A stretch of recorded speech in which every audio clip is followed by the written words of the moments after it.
Guys, मैं हूं आपकी प्यारी मलाइका खान और आज मैं आपको बताने वाली हूं कि आप अपने बफर को किस तरह पकड़ सकते हो और किस तरह से यूज कर सकते हो। ये है जी हमारा बफर जो कि 2 in 1 है। थोड़ा सा खाते पीते घर का हमारा बफर है। एक साइड इसकी हार्श होती है, ठीक है, जिससे हमने अपने नेल के सरफेस को बफ करना होता है, और एक साइड जो होती है वो हमारी सॉफ्ट होती है, जो कि बफ करने के बाद थोड़ी खुरदरी हो जाते हैं हमारे नेल्स, उनको स्मूथ करने के लिए यूज किया जाता है। खाते पीते बफर के साथ हमारे पास थिन बफर भी है जो कि बहुत पतला है, और आप इसको जिस तरह चाहो आप लोग इसे फोल्ड कर सकते हो, मोड़ सकते हो, ये जैसे चाहो वैसे हो जाता है, ठीक है। मिलेगा तो आपको हार्ड ही, बट आप लोग जो है वो आहिस्ता आहिस्ता इसको यूज करते रहोगे तो बिल्कुल लूज हो जाता है, और जिस तरह चाहो आप इसको मोड़ सकते हो। यानी कि हम इसको अपने क्यूटिकल के पास से भी बफ करने में यूज कर सकते हैं। ये है इन दोनों में फर्क, ठीक है। बफर दोनों ही अच्छे हैं, आपको दोनों मिल जाएंगे, नंबर भी मैं मेंशन कर दूंगी स्क्रीन पर, आप लोग बाय कर सकते हो। अब हमने इसको पकड़ना कैसे अपने सरफेस को नीट करने के लिए, जो शाइन होती है ना, हमने इसको खत्म करना था ताकि हमारे एक्रेलिक जो है वो लॉन्ग लास्टिंग बने, हमारे जो प्रेस ऑन नेल है वो भी लॉन्ग लास्टिंग बनते हैं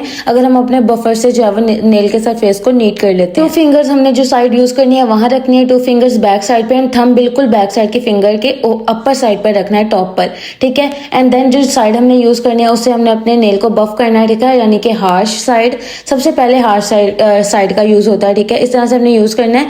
अब ये तो हो गया हमारा एक तरीका जो कि हमने आगे एंड देन पीछे 2 फिंगर्स को रख के यूज किया।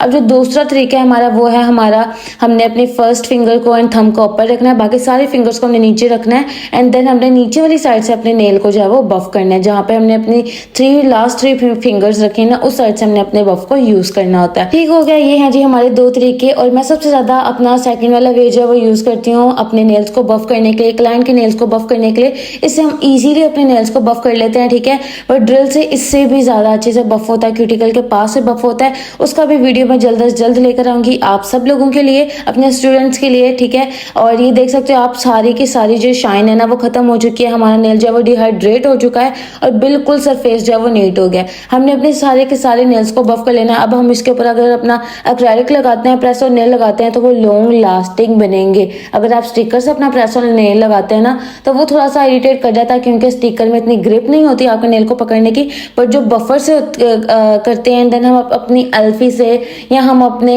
नेल ग्लू की वजह से अपना नेल प्रेस और नेल लगाते हैं ना, या एक्रेलिक लगाते हैं, तो हमारा लॉन्ग लास्टिंग बनता है। अदरवाइज एक्रेलिक से भी जो है वो अल्फी से भी जो है वो जल्द उतर जाता है। अभी हमारा ब्रश है जो कि आपके पीछे ही इसको हैंडल मिल जाएगा, इसमें आपने अपने फिंगर्स को ग्रिप देनी है, एंड देन आपने जब अपना ब्रश यूज करना है, ये भी ब्रश आपको मिल जाएगा। अगर दूसरे तरीके का ब्रश भी मिलता है तो आप उसको 2 फिंगर से, थंब एंड फिंगर से जो है वो पकड़ के इजीली यूज कर सकते हो। कोई भी आपको टेंशन पेश नहीं आएगी। अगर कोई टेंशन पेश आती है तो आप लोग मुझे मैसेज कर सकते हो, नंबर जो दिया हुआ है वहां पर, और मुझसे कोई भी तरह का सवाल कर सकते हो। आप देख सकते हो कितना नीट हो चुका है। अब मिलते हैं न्यू वीडियो में, बाय बाय।